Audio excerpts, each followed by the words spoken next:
সুন্দরবন পৃথিবীর বৃহত্তম ম্যানগ্রোভ অরণ্য এবং ইউনেস্কো বিশ্ব ঐতিহ্যবাহী স্থান কেবল তার শ্বাসরুদ্ধকর প্রাকৃতিক সৌন্দর্যের জন্যই পরিচিত নয়, বরং এটি এই অঞ্চলের মানুষের জীবন জীবিকা এবং প্রাকৃতিক ভারসাম্য রক্ষায় এক গুরুত্বপূর্ণ ভূমিকা পালন করে।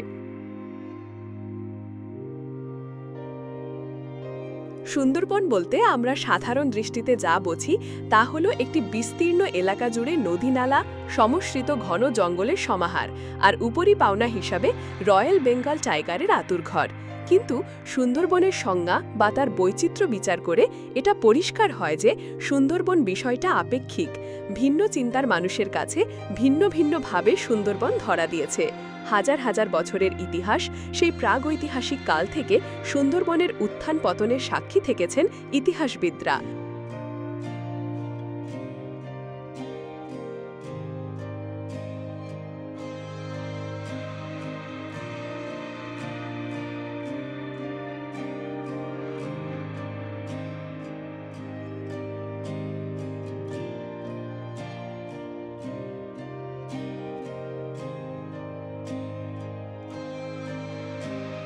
সুন্দরবন ও তার বিবর্তনের সাক্ষ্য থেকেছেন ভূবিজ্ঞানীরা। তারা সুন্দরবনকে দেখেছে কালের ক্রমবিবর্তনে তিল তিল করে গড়ে ওঠা গঙ্গা ব্রহ্মপুত্রের মোহনায়, নদী খাড়ি আর ম্যানগ্রোভের সমাহারে নবীন পলি সমৃদ্ধ পৃথিবীর বৃহত্তম নদী বছিপ। জীববিজ্ঞানের ছাত্র গবেষকরা একে সারা পৃথিবীর এক অনন্য জীববৈচিত্র্যের ভাণ্ডার বলে জানিয়ে এসেছেন। সেই সুন্দরবনকে পরিবেশ বিজ্ঞানীরা আধুনিক সত্যতার উন্নয়নের সাথে সাথে ক্রমবর্ধমান দূষণের মাত্রাকে মাথায় রেখে একে পরিবেশের এক পরিপূরক উপাদান বলে মনে করেন।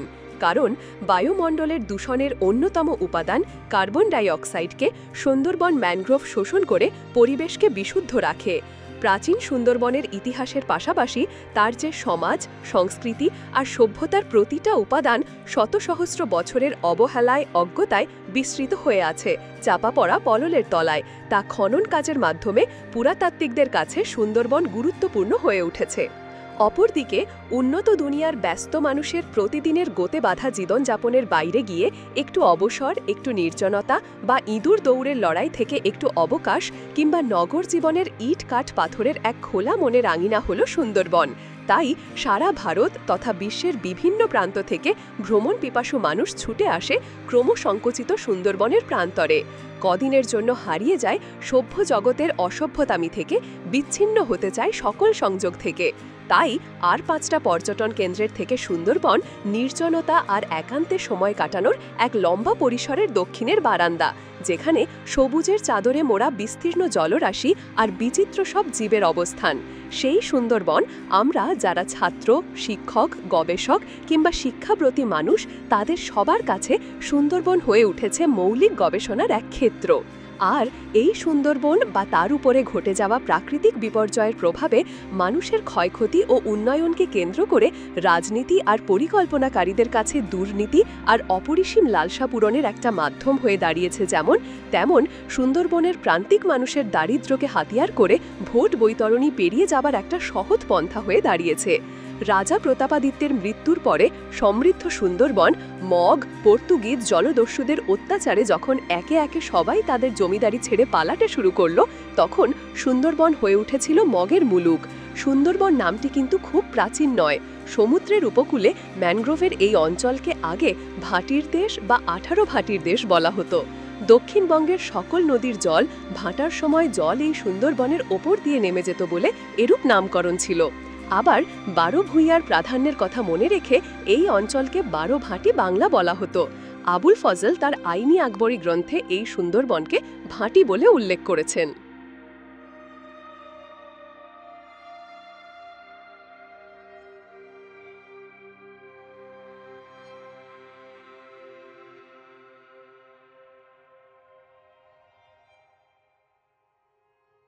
সুন্দরবন হল বঙ্গোপসাগর উপকূলবর্তী অঞ্চলে অবস্থিত একটি প্রশস্ত বনভূমি, যা বিশ্বের প্রাকৃতিক বিস্ময়াবলীর অন্যতম।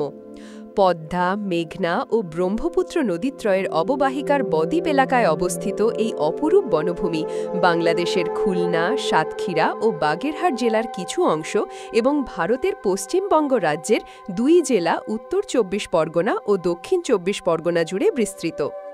সমুদ্র উপকূলবর্তী নোনা পরিবেশের সবচেয়ে বড় ম্যানগ্রোভ বন হিসেবে সুন্দরবন বিশ্বের সর্ববৃহৎ অখণ্ড বনভূমি। 10,000 বর্গ কিলোমিটার জুড়ে গড়ে ওঠা সুন্দরবনের 6,517 বর্গ কিলোমিটার 66% রয়েছে বাংলাদেশে এবং বাকি অংশ 34% রয়েছে ভারতের মধ্যে। সুন্দরবন 6 ডিসেম্বর 1997 খ্রিস্টাব্দে ইউনেস্কো বিশ্ব ঐতিহ্যবাহী স্থান হিসেবে স্বীকৃতি লাভ করে। এর বাংলাদেশ ও ভারতীয় অংশ বস্তুত একই নিরবিচ্ছিন্ন ভূমিখণ্ডের সন্নিহিত অংশ হলেও ইউনেস্কোর বিশ্ব ঐতিহ্যের তালিকায় ভিন্ন ভিন্ন নামে সূচিবদ্ধ হয়েছে, যথাক্রমে সুন্দরবন ও সুন্দরবন জাতীয় উদ্যান নামে। এই সুরক্ষা সত্ত্বেও IUCN red list of ecosystem ফ্রেমওয়ার্কের অধীনে 2020 সালের মূল্যায়নে ভারতীয় সুন্দরবনকে বিপন্ন বলে মনে করা হয়েছিল। সুন্দরবনকে জালের মতো জড়িয়ে রয়েছে সামুদ্রিক স্রোতধারা, কাদাচর এবং ম্যানগ্রোভ বনভূমির লবণাক্ততা সহ ক্ষুদ্রায়তন দ্বীপমালা। মোট বনভূমির 31.1% অর্থাৎ 1,874 বর্গ কিলোমিটার জুড়ে রয়েছে নদী-নালা, খাঁড়ি, বিল মিলিয়ে জলাকীর্ণ অঞ্চল।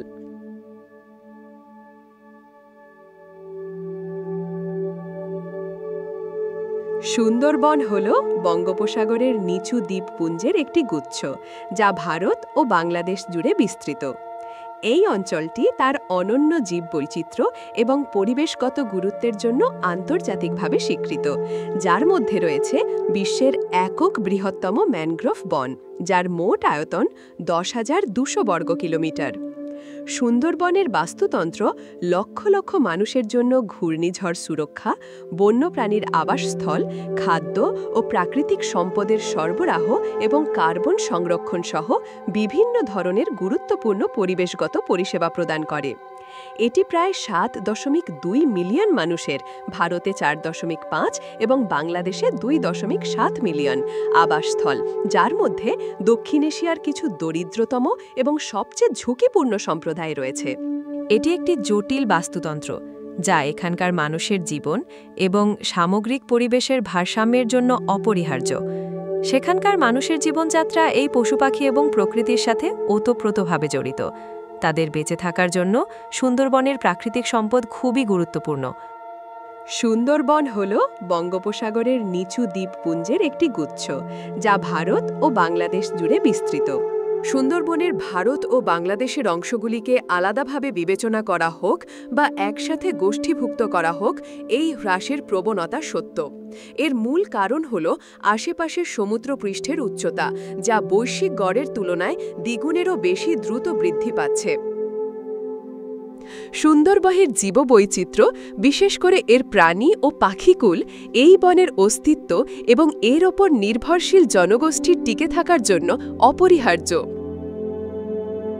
সুন্দরবনের খাদ্য শৃঙ্খলের শীর্ষে থাকা রয়্যাল বেঙ্গল টাইগার এই বনের প্রধান। বাঘ, হরিণ, বন্য শূকর এবং অন্যান্য তৃণভোজী প্রাণীর সংখ্যা নিয়ন্ত্রণ করে, যা বনের বনস্পতিকে অতিরিক্ত চাপ থেকে রক্ষা করে। বাঘের উপস্থিতি বনের সুস্থতার নির্দেশক। বাঘের সংখ্যা কমে গেলে হরিণের মতো প্রাণীর সংখ্যা বেড়ে যাবে, যা বনের গাছপালা ও পুনর্জন্ম প্রক্রিয়াকে ব্যাহত করবে। সুন্দরবনে প্রায় 300-র বেশি প্রজাতির পাখি দেখা যায়।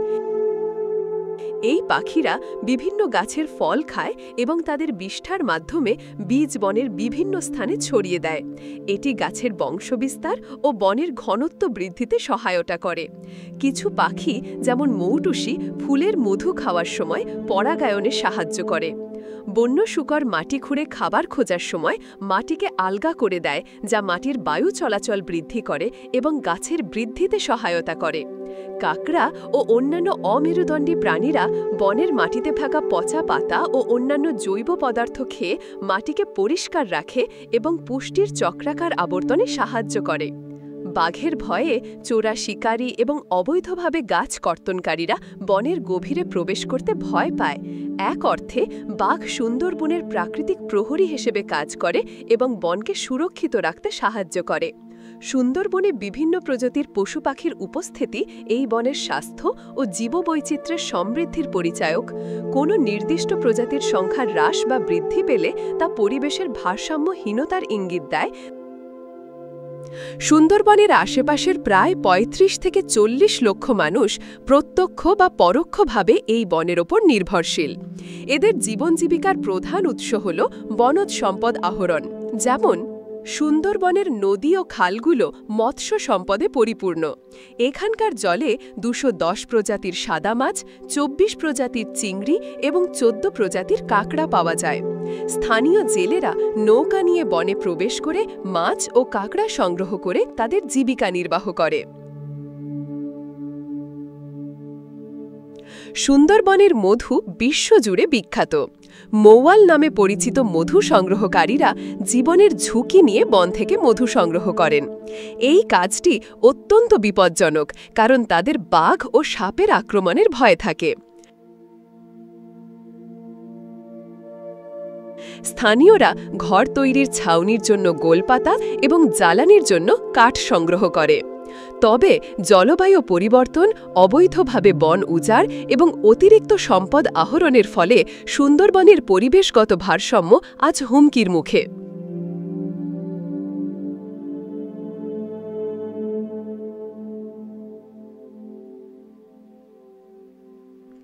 বনভূমিটি স্বনামে বিখ্যাত রয়্যাল বেঙ্গল টাইগার ছাড়াও নানান ধরনের পাখি, চিত্রা হরিণ, কুমির ও সাপসহ অসংখ্য প্রজাতির প্রাণীর আবাসস্থল হিসেবে পরিচিত। জরিপ মোতাবেক ১০৬ বাঘ ও ১ লক্ষ থেকে ১,৫০,০০০ চিত্রা হরিণ রয়েছে এখন সুন্দরবন এলাকায়। ১৯৯২ সালের ২১শে মে সুন্দরবন রামসার স্থান হিসেবে স্বীকৃতি লাভ করে। সুন্দরবনে প্রতি বছর হাজার হাজার পর্যটক ঘুরতে আসে। প্রতি বছর দেশ বিদেশের অসংখ্য পর্যটক সুন্দরবনের অপরূপ সৌন্দর্যে মুগ্ধ হয়ে সুন্দরবন ভ্রমণ করার মাধ্যমে প্রকৃতি থেকে বিভিন্ন জ্ঞান অর্জন করে। সর্বাধিক প্রচুর গাছের প্রজাতি হল সুন্দরী এবং গেওয়া। বনে ২৯০টি পাখি, ১২০টি মাছ, ৪২টি স্তন্যপায়ী, ৩৫টি সরীসৃপ এবং ৮টি উভচর প্রজাতি সহ ৪৫৩টি প্রজাতির বন্যপ্রাণীর বাসস্থান রয়েছে।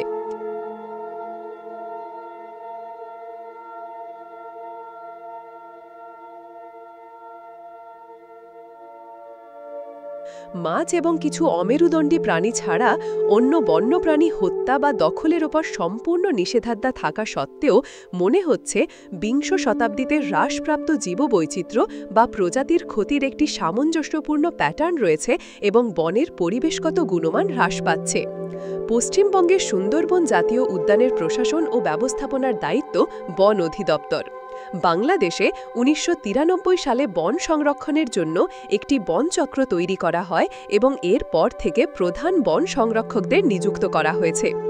উভয় সরকারের কাছ থেকে সংরক্ষণের প্রতিশ্রুতি সত্ত্বেও সুন্দরবন প্রাকৃতিক এবং মানবসৃষ্ট উভয় কারণে থমকে রয়েছে। ২০০৭ সালের ঘূর্ণিঝড় সিডরের ভূমিধসের কারণে প্রায় ৪০% সুন্দরবন ক্ষতিগ্রস্ত হয়। সমুদ্রের জলস্তর বৃদ্ধি এবং স্বাদুপানির সরবরাহ হ্রাসের কারণে বনটি বর্ধিত স্যালিনিটিতেও ভুগছে। আবার ২০০৯ সালের মে মাসে ঘূর্ণিঝড় আইলা ব্যাপক হতাহতের সাথে সুন্দরবনকে বিধ্বস্ত করে। এই ঘূর্ণিঝড়ে কমপক্ষে ১ লক্ষ মানুষ ক্ষতিগ্রস্ত হয়। প্রস্তাবিত কয়লাচালিত রামপাল বিদ্যুৎ কেন্দ্রটি বাংলাদেশের খুলনার বাগেরহাট জেলার রামপাল উপজেলায় সুন্দরবন থেকে ১৪ কিলোমিটার বা ৮.৭ মাইল উত্তরে পশুর নদীর তীরে অবস্থিত।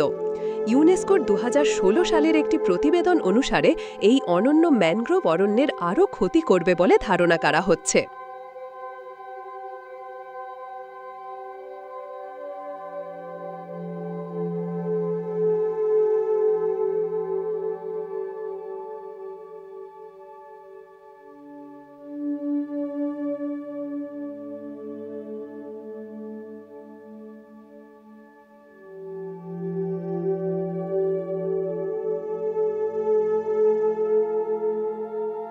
জলবায়ু পরিবর্তনের ফলে সমুদ্রের জলস্তর বৃদ্ধি এবং লবণাক্ততা বেড়ে যাওয়ায় সুন্দরবনের উদ্ভিদ ও প্রাণী জগৎ মারাত্মকভাবে ক্ষতিগ্রস্ত হচ্ছে।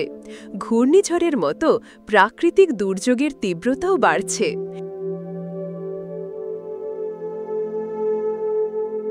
এর পাশাপাশি শিল্প কারখানার দূষণ, জাহাজের তেল নিঃসরণ এবং চোরা শিকার সুন্দরবনের জীববৈচিত্র্যের জন্য বড় হুমকি হয়ে দাঁড়িয়েছে। সুন্দরবন অঞ্চলে উদযাপিত হয় অসংখ্য বাংলা লোকসঙ্গীত এবং নৃত্যের মাধ্যমে, যা প্রায়শই সুন্দরবনের যেমন বনবিবি এবং দক্ষিণ রায় এবং নিম্ন গাঙ্গেয় বদ্বীপের যেমন মনসা এবং চাঁদ সদাগরের লোকনায়ক দেবদেবীদের ঘিরে তৈরি হয়। বাংলা লোককাহিনী মনসা মঙ্গলে নেতি ধোপানির উল্লেখ রয়েছে এবং নায়িকা বেহুলার তার স্বামী লক্ষিন্দরকে পুনরুজ্জীবিত করার অনুসন্ধানের সময় সুন্দরবনের কিছু অংশ বর্ণিত হয়েছে। এই অঞ্চলটি এমিলিও সালগারির বেশ কয়েকটি উপন্যাসের, যেমন the mystery of the black জঙ্গল, প্রেক্ষাপট তৈরি করে। শিবশঙ্কর মিত্রের উপন্যাস সুন্দরবনে অর্জুন সর্দার এবং মানিক বন্দ্যোপাধ্যায়ের উপন্যাস পদ্ম নাদির মাঝি সুন্দরবন অঞ্চলে বসবাসকারী গ্রামবাসী এবং জেলেদের জীবনের কঠোরতার উপর ভিত্তি করে তৈরি এবং বাঙালি মানসিকতায় অনেকাংশে মিশে গেছে। সালমান রুশদির বুকার পুরস্কার বিজয়ী উপন্যাস মিডনাইট চিলড্রেনের গল্পের একটি অংশ সুন্দরবনের ওপর ভিত্তি করে তৈরি। এই বনটি কুনাল বসুর ছোট গল্প দ্য জাপানিজ ওয়াইফ এবং পরবর্তী চলচ্চিত্র রূপান্তরের প্রেক্ষাপট হিসেবে গৃহীত হয়েছে। আন্তর্জাতিকভাবে প্রশংসিত ঔপন্যাসিক অমিতাভ ঘোষের ২০০৪ সালের উপন্যাস দ্য হাংরি টাইড এর বেশিরভাগ গল্প সুন্দরবনের উপর ভিত্তি করে তৈরি। গল্পটি একজন জেদি আমেরিকান সিটোলজিস্টকে কেন্দ্র করে তৈরি, যিনি একটি বিরল প্রজাতির নদী ডলফিন অধ্যয়ন করতে আসেন। একজন স্থানীয় জেলে এবং অনুবাদককে তাকে সাহায্য করার জন্য নিযুক্ত করেন। বইটিতে দুখেজ রিডেমশন নামক বনবিবির গল্পের দুটি বিবরণও উল্লেখ করা হয়েছে। এই প্রাচীন সমৃদ্ধ জনপদ তথা সুন্দরবন সময়ের সাথে সাথে মানুষের দৃষ্টি আকর্ষণ করেছে নানা কারণে। সুন্দরবনের প্রাচীনত্ব নির্ণয়ে তার বুক থেকে প্রাপ্ত কিংবা নবীন পলিতে চাপা পড়া ইতিহাসের বিভিন্ন উপাদান অতীতের কথা বলে। এই জেলার এক কৃতি সন্তান ঐতিহাসিক দুই ধারার মধ্যে সম্পর্ক দেখাতে গিয়ে সুন্দরভাবে বলেছেন, কেবলমাত্র ভূতত্ত্ববিদগণ এ দেশকে নবীন বলিয়াছেন বলিয়া প্রাচীনকালে ইহার অস্তিত্ব ছিল না এরূপ স্থির করা আদৌ যুক্তিযুক্ত নহে। ভূতত্ত্ববিদগণ লক্ষ লক্ষ বছরের কথা বলেন, কারণ তাহাদের অনুসন্ধান ঐতিহাসিকদের ন্যায়ে ৫-৭ হাজার বছরের মধ্যে সীমাবদ্ধ নহে। এজন্য তাহাদের নিকট যে দেশ নবীন, ঐতিহাসিকদের নিকট তাহা বহু প্রাচীন। ক্ষেত্র সমীক্ষায় জানা যায়, সুন্দরবনের প্রান্তে প্রান্তে ছড়িয়ে ছিটিয়ে পাল, সেন, কুষাণ, গুপ্ত সহ বিভিন্ন যুগের নিদর্শন।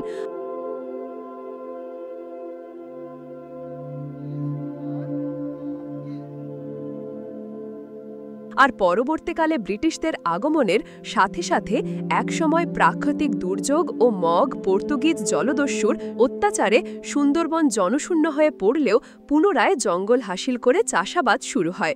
তারপর ধীরে ধীরে এখানে বাংলাদেশ, মেদিনীপুর, বাঁকুড়া, পুরুলিয়া বা বীরভূম থেকে নিপীড়িত মানুষজনদের নিয়ে কুলি মজুর করে সুন্দরবনে বসতি স্থাপনের মাধ্যমে শুরু হয় জঙ্গল অধিগ্রহণের শুরু। প্রথম দিকে সুন্দরবনের কোনো সীমানা না থাকলেও রাজস্ব সংগ্রহের সুবিধার্থে উইলিয়াম ড্যাম্পিয়ার ও লেফটেন্যান্ট হজেস এর সাথে তৎকালীন যশোরের কালেক্টর ও জাজ টিলম্যান হেঙ্কেল ১৮৩০ সালে জমি জরিপের মধ্যে দিয়ে সুন্দরবনের সীমানা নির্ধারণ করতে শুরু করেন।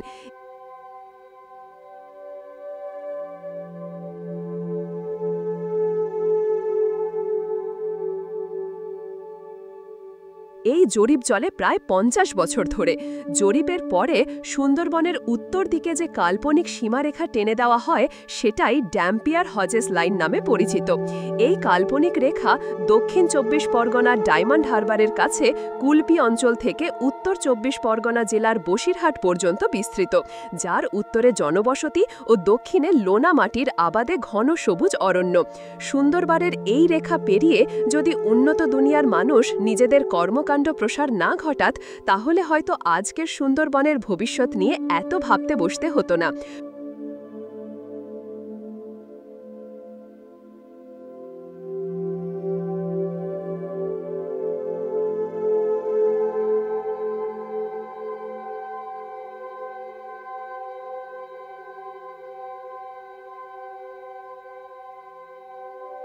সময়ের সাথে সাথে মানুষ অরণ্যকে সংহার করতে করতে সেদিনের কোর এরিয়া আজ বাফার এরিয়াতে পরিণত হয়েছে। সুন্দরবনের গল্পের রয়্যাল বেঙ্গল টাইগারের নিরাপদ নির্জন আবাসস্থল আজ বিপদাপন্ন মানুষের লোভের কারণে। তাই সুন্দরবনকে টিকিয়ে রাখতে গেলে প্রশাসনিক স্তর থেকে নতুন এক সীমারেখা টানা জরুরি, যার দক্ষিণে আর মানব সভ্যতার কোনো হস্তক্ষেপ আইনসম্মত হবে না। সুন্দরবনের নামকরণে অনেকের ভিন্ন ভিন্ন ধারণা বর্তমান থাকলেও বহুল প্রচলিত কাহিনী হল সুন্দরবনের নাম সুন্দরী নামক ম্যানগ্রোভের আধিপত্যের কারণে সুন্দরবন নামটাই প্রচার হয়। তবে ইংরেজ আসার আগে ফরাসিদের গণবেশিক কালে এই স্থানের নাম ছিল স্যান্ডারবন। পরবর্তীকালে ব্রিটিশরা আসার পর সৌদরবন থেকে পরিবর্তিত হয়ে সুন্দরবনের বর্তমান নাম হয়েছে বলে কেউ কেউ মনে করেন। সুন্দরবনের বেশিরভাগ অংশটাই দেশভাগের ফলে অধুনা বাংলাদেশের মধ্যে পড়ে বলে অনেকেই সুন্দরবনের নামকরণে বাংলাদেশের আধিপত্যের কথা তুলে ধরেন। বাংলাদেশের বরিশাল জেলার সুন্ধা নদীর উপত্যকায় এই জঙ্গল থেকে এর নাম সুন্ধারবন, যা পরবর্তীকালে সুন্দরবন হয়েছে। আবার অনেকেই ভাবেন যে ম্যানগ্রোভের অরণ্য দেখে সুজদি বন বলে অভিহিত করেন, তাই আজকের সুন্দরবন নামে বিশ্বের দরবারে প্রতিষ্ঠা পায়। যাই হোক, সুন্দরবনের নামের উৎস বৈচিত্র্য যেমন তেমন তার চারিত্রিক বৈশিষ্ট্য। সুন্দরবনের জনবসতি বাড়ার সাথে সাথে সুন্দরবন বিভিন্নভাবে ক্ষতির সম্মুখীন হতে শুরু করে।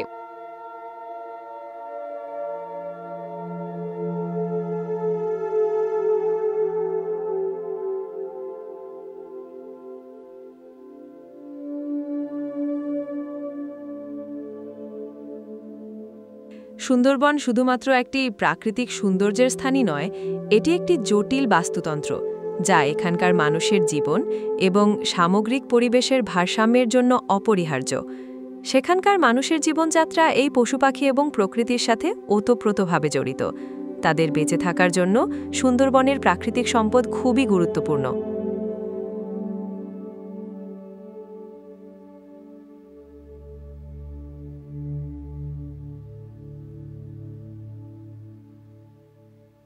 সুন্দরবনে ব্যাপক প্রাণীবৈচিত্র্য বিদ্যমান। প্রাণীবৈচিত্র্য সংরক্ষণ ব্যবস্থাপনা সুন্দরবনের কিছু কিছু এলাকায় শিকার নিষিদ্ধ করার মধ্যেই সীমাবদ্ধ। অভয়ারণ্যের মতো, যেখানে শর্তহীনভাবে বনজ সম্পদ সংগ্রহ করা যায় না এবং বন্য প্রাণীর জীবনে সামান্যই ব্যাঘাত ঘটে। যদিও এটা স্পষ্ট যে সাম্প্রতিক সময়ে বাংলাদেশের প্রাণী সম্পদ হ্রাস পেয়েছে এবং সুন্দরবনও এর বাইরে নয়, তারপরও সুন্দরবন বেশ অনেকগুলি প্রাণীর প্রজাতি ও তাদের সাথে সম্পর্কিত অন্যান্য প্রজাতিদের টিকিয়ে রেখেছে। এদের মধ্যে বাঘ ও শুশুককে প্রাধান্য দিয়ে পরিকল্পনা করা হচ্ছে প্রাণীবৈচিত্র্য সংরক্ষণ ব্যবস্থাপনা ও পর্যটন উন্নয়নের। ঝুঁকিপূর্ণ অবস্থায় সম্পূর্ণ বিপরীত পরিবেশে থাকা এই দুটির অবস্থা এবং সংরক্ষণ ব্যবস্থাপনা সামগ্রিক প্রাণীবৈচিত্র্য এবং সংরক্ষণ ব্যবস্থাপনার শক্তিশালী সূচক। 2004 খ্রিস্টাব্দের হিসেব মতে সুন্দরবন 500 রয়্যাল বেঙ্গল টাইগারের আবাসস্থল, যা পৃথিবীতে বাঘের একক বৃহত্তম অংশ।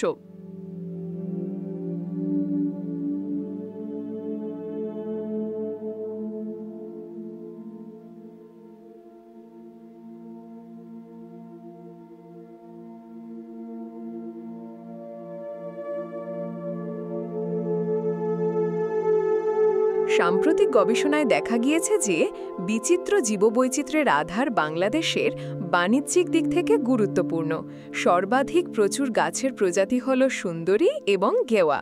বনে 290টি পাখি, 120টি মাছ, 42টি স্তন্যপায়ী, 35টি সরীসৃপ এবং 8টি উভচর সহ 459টি প্রজাতির বন্যপ্রাণীর বাসস্থান রয়েছে।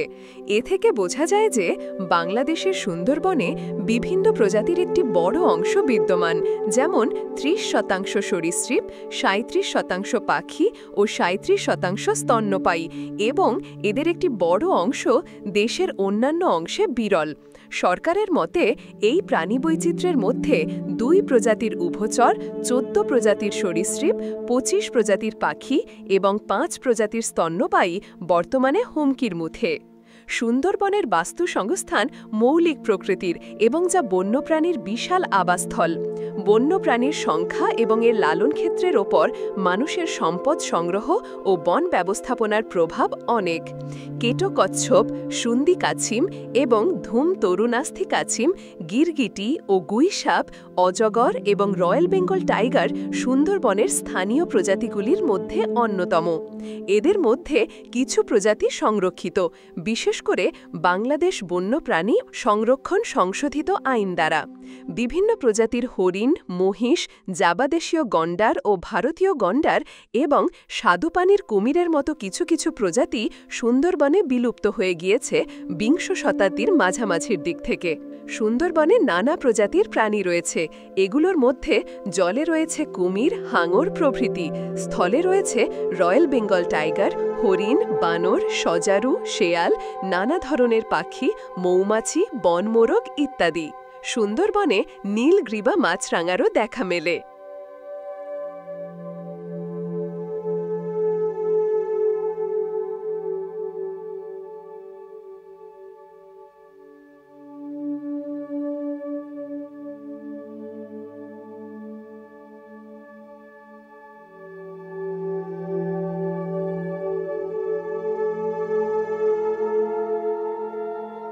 পাখি বিষয়ক পর্যবেক্ষণ, পাঠ ও গবেষণার ক্ষেত্রে পাখি বিজ্ঞানীদের জন্য সুন্দরবন এক স্বর্গ।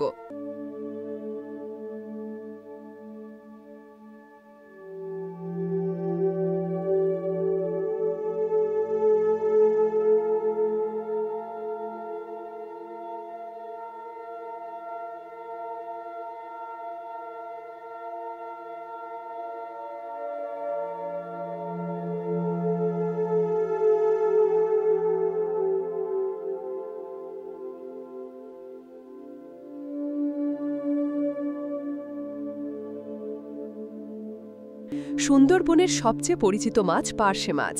16 সেন্টিমিটার পর্যন্ত লম্বা এ মাছটি জঙ্গলের সর্বত্র প্রচুর পরিমাণে পাওয়া যেত। এখনও পাওয়া যায় খুব কম।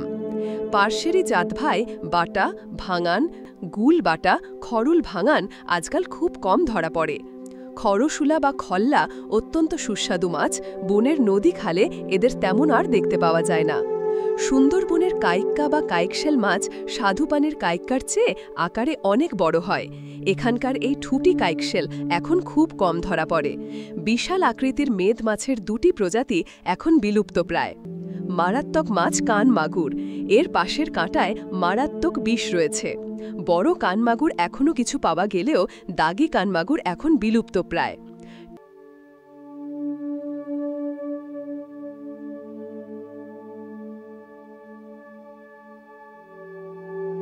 2004 সালের হিসেব মতে সুন্দরবন প্রায় 500 রয়্যাল বেঙ্গল টাইগার বাঘের আবাসস্থল, যা বাঘের একক বৃহত্তম অংশ।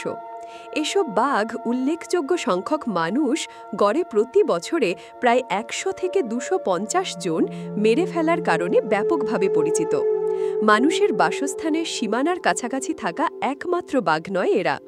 বাঘের অভয়ারণ্যে চারপাশ ঘেরা বান্ধবগড়ে মানুষের উপর এমন আক্রমণ বিরল। নিরাপত্তার জন্য বিভিন্ন ব্যবস্থা নেয়ায় ভারতীয় অংশের সুন্দরবনে বাঘের আক্রমণে একটিও মৃত্যুর খবর পাওয়া যায়নি। অন্যদিকে বাংলাদেশের সুন্দরবনে 1981 খ্রিস্টাব্দ থেকে 2004 পর্যন্ত কালপরিধিতে অর্ধা শতাধিকের বেশি বাঘ মানুষের হাতে মারা গেছে। স্থানীয় লোকজন ও সরকারিভাবে দায়িত্বপ্রাপ্তরা বাঘের আক্রমণ ঠেকানোর জন্য বিভিন্ন নিরাপত্তামূলক ব্যবস্থা নিয়ে থাকেন। স্থানীয় জেলেরা বনদেবী, বনবিবির প্রার্থনা ও ধর্মীয় আচার অনুষ্ঠান পালন করে যাত্রা শুরুর আগে সুন্দরবনে নিরাপদ বিচরণের জন্য প্রার্থনা করাও স্থানীয় জনগোষ্ঠীর কাছে জরুরি। বাঘ যেহেতু সবসময় পেছন থেকে আক্রমণ করে, সেহেতু জেলে এবং কাঠুরেরা মাথার পেছনে মুখোশ পরে। এ ব্যবস্থা স্বল্প সময়ের জন্য কাজ করলেও পরে বাঘ এ কৌশল বুঝে ফেলে এবং আবারও আক্রমণ হতে থাকে। সরকারি কর্মকর্তারা আমেরিকান ফুটবল খেলোয়াড়দের প্যাডের মতো শক্ত প্যাড পরেন, যা গলার পেছনের অংশ ঢেকে রাখে। এ ব্যবস্থা করা হয় শিরোদাঁড়ায় বাঘের কামড় প্রতিরোধ করার জন্য, যা তাদের পছন্দের আক্রমণ কৌশল।